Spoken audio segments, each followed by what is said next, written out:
அன்பார்ந்த சமூக வலைதள வாசக பெருமக்களே, அனைவருக்கும் வணக்கம்.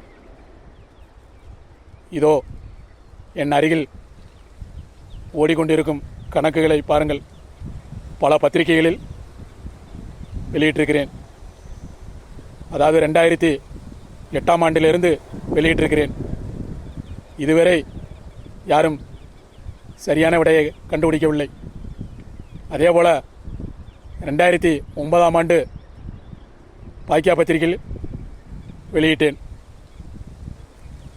அதில் 2 மாதம் டைம் கொடுத்து வெளியிட்டிருந்தார்கள். அது அவர்களாகவே வெளியிட்டிருந்தார்கள். 2 மாதம் டைம் கொடுத்து அதில் 2 பேர் குறிப்பிட்ட விடையை கண்டுபிடித்து ஆறுதல் பரிசு வாங்கினார்கள். இதில் முழு விடையும் கண்டுபிடிக்கவில்லை. அப்போ இதிலிருந்து என்ன தெரிகிறது? சரி, குறிப்பிட்ட விடயத்தை நம்ம கண்டுபிடிச்சிட்டோமே, இதனால் நம்ம பல கோடி சம்பாதிக்கலாமே சூதாட்டமா, அப்படி என்று மனம் மாறினாலும் மாறி இருக்கலாம். அப்படி இருக்கும்போது ஏன் நம்ம உண்மையாக உழைச்சதை உலக மக்கள் விட்டு கொடுக்கணும்? இது அனைவருக்கும் நன்மையான செயலாகும். அப்படி இருக்கும்போது சூதாட்டமாக பல கோடி சம்பாதிக்கலாம் என்று மனம் மாறுறவங்களுக்கு ஏன் நல்ல முறையில் உழைத்து வாழ்கிறவங்க விட்டு கொடுக்கணும்? அப்படி இடம் கொடுக்கக்கூடாது. அதனால தான் இந்த போட்டியை நான் இரவும் பகலுமாக உழைத்து வருகிறேன். புரிந்து கொண்டீர்களா?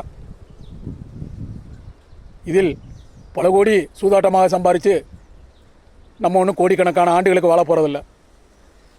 மிஞ்சி போனால் உயிர் இன்னைக்கோ நாளைக்கோ. அதனால் இருக்க வரையும் கல்வி துண்டு செய்கிற மாதிரி வராதே என்று நான் இரவும் பகலுமாக ஆண்டவரிடம் துணையாக இருந்து சிந்தித்தேன். அதன் பிறகுதான் இதில் முழு மூச்சில் இறங்கினேன். இப்போது முத்திசைவெளி மொழிக்கு மொழி புதிர் கணக்கு என்று ஒன்றை கண்டுபிடித்தேன். அதில் யாரும் விடையை இன்னும் கண்டுபிடிக்கவில்லை. அதாவது 2 லட்ச ரூபா பரிசு போட்டியாக சமூக வலைதளங்களில் வெளியிட்டிருக்கிறேன். இதுவரை யாரும் கண்டுபிடிக்கவில்லை. அதில் ஏன் இப்படி கண்டுபிடிச்சேன் என்றால், இந்த குறிப்பிட்ட விடையை கண்டுபிடிச்சு பல கோடி சம்பாதிக்கலாம் என்று மனம் மாறி இருக்கலாமே, அப்போ அவங்களுக்கெல்லாம் நாம் முற்றுப்புள்ளி வைக்கணுமே என்றுதான் இதை இரவும் பகலுமாக நான் சிந்தித்து கண்டுபிடித்தேன். அதுங்க ஆண்டவருக்கு உறுதுணையாக இருந்து. அதனால் இப்போது இந்த போட்டியை உலகில் எல்லோரும் கலந்து கொள்ளுங்கள். 2 லட்ச ரூபாய் பரிசை முதல் நபராக பெற்றுக்கொள்ளுங்கள். அதுதான் என்னுடைய லட்சியமே. ஆனால் இந்த திசுவெளி புதிர் கணக்கு 2008ஆம் ஆண்டிலிருந்து வெளியிட்டிருக்கிறேன்.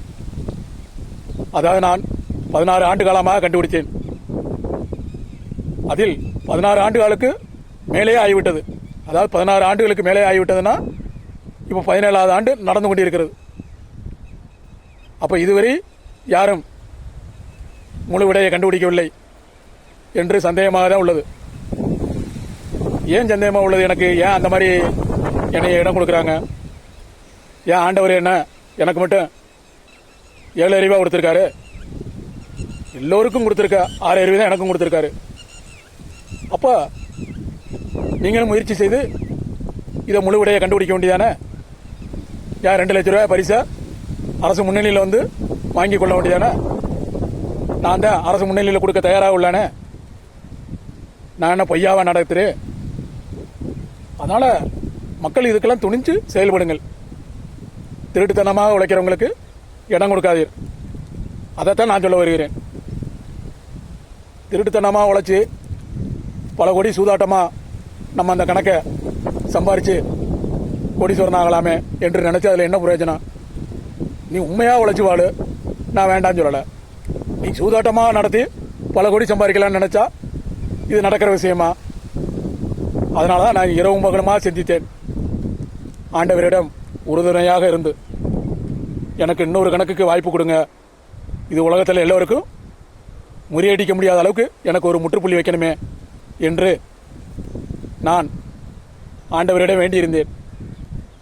ஆனால் இதுவரை யாரும் இந்த விடையை கண்டுபிடிக்கவில்லை. அதனால தான் முதல் நபராக யார் ஜெயிக்கிறாங்களோ அவங்களுக்கு நான் அரசு முன்னிலையில் 2 லட்சம் பரிசு தொகை நான் வழங்க தயாராக உள்ளேன். அப்புறம் இதுக்கு மேலே என்ன வேணும் நம்பிக்கை? புரிந்து கொண்டீர்களா மக்களே? இதே போல மேலும் வானவில் முத்திசை வெளி மொழிக்கு மொழி புதிர் கணக்கு அப்படியும் கணக்குகளை கண்டுபிடித்திருக்கிறேன். அதாவது வானவில் முத்திசை வெளி மொழிக்கு மொழி புதிர் கணக்குனா 3 வானவில் கலரில் 4 நாளாக கட்டங்களை தேர்ந்தெடுத்துக் கொள்ள வேண்டும். அதேபோல் முத்திசை வெளி மொழிக்கு மொழி புதிர் கணக்கு கட்டங்களிலும் ஒரு 4 கட்டங்களை தேர்ந்தெடுத்துக் கொள்ள வேண்டும். அப்போ எல்லாத்தையும் சேர்த்து கூட்டி பார்க்கும்போது ஒரே எண்ணாக வர வேண்டும். அதே போல் எந்த இடத்துல வேணுமானாலும் கூட்டித்தொகை கூட்டி பார்க்கும்போது ஒரே எண்ணாக வர வேண்டும். அதாவது 1000 இலக்கங்களை கூட்டினால் முதல்ல எந்த எண்ணு விடை வருகிறதோ அதே விடை எண்ணு தான் எல்லாத்துக்குமே வர வேண்டும். புரிந்து கொண்டீர்களா? சிந்தித்து செயல்படுங்கள். ஏதாவது இதில் முக்கியமாக புரிய வேண்டும் என்றால் நீங்கள் அரசு முன்னணியில் தொடர்பு கொள்ளலாம். நான் அரசு முன்னணியில் விளக்கமளிக்கிறேன். புரிந்து கொண்டீர்களா? அப்புறம் இதற்கு மேலே என்ன வேணும்? அதனால் திருட்டுத்தனமாக உழைக்கிறவங்களுக்கு நீங்கள் இடம் கொடுக்காதீங்க.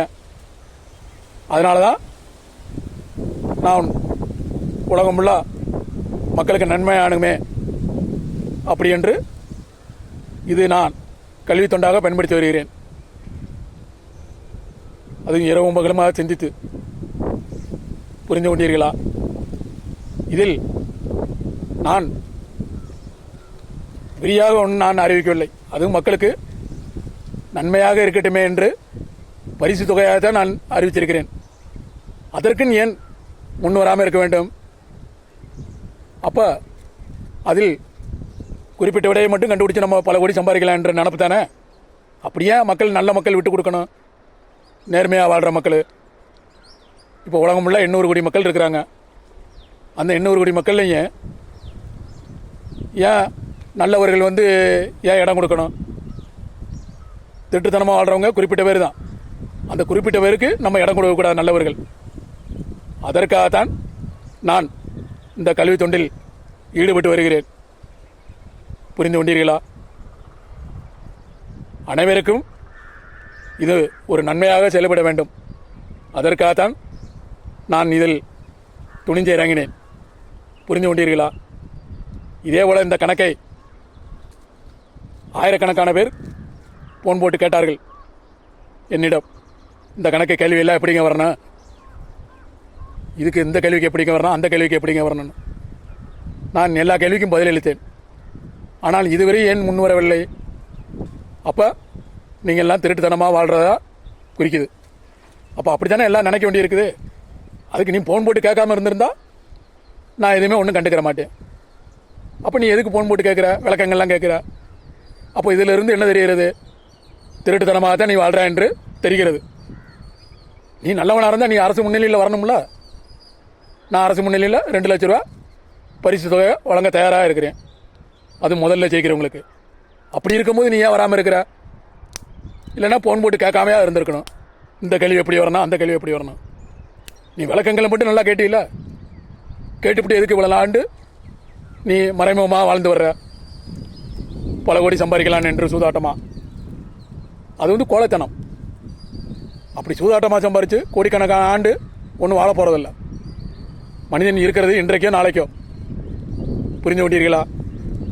அதுவும் இந்த காலத்து உணவுகளை சாப்பிட்டு அதிக ஆண்டு ஒன்றும் வாழ முடியாது.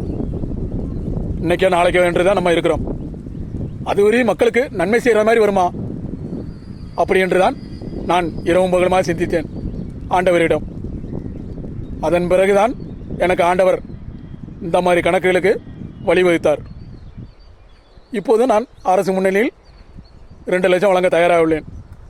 அப்படி இருக்கும்போது ஏன் இந்த மக்கள் பயந்து கொண்டு இருக்க வேண்டும்? பயப்பட வேண்டிய அவசியமில்லை. உலகில் எல்லோரும் இந்த போட்டியில் இறங்கி கண்டுபிடிக்கலாம்.